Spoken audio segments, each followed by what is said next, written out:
Ang ating bonus analysis, sa bawat trahedya sa kalsada, natural lamang na maghanap tayo ng pananagutan.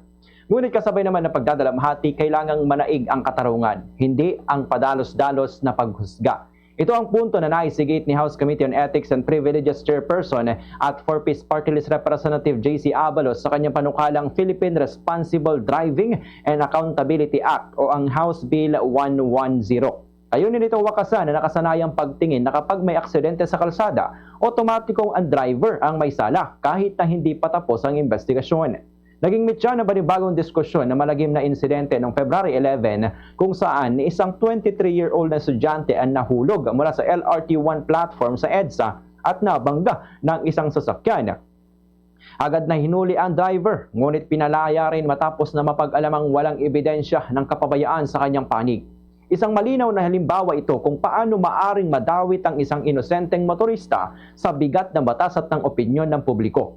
Hindi may kakaila na may kultura tayo ng agarang pagsisisi sa driver. Sa mata ng marami, kapag may nasaktan o may namatay sa kalsada, may dapat agad na managot at kadalasan, iyon ay ang taong nasa manibela.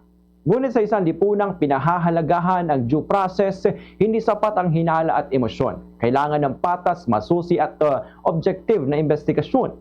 Hindi nangangahulugan ng panukala na paluluwaghin ang pananagutan ng mga responsable na mga driver. Sa halip nais nitong palawakin ang pananagutan sa lahat ng road users, maging pedestrian, commuter o operator ng pasilidad. Kung may pagkukulang o kapabayaan, responsibilidad ng bawat isang kaligtasan sa lansangan.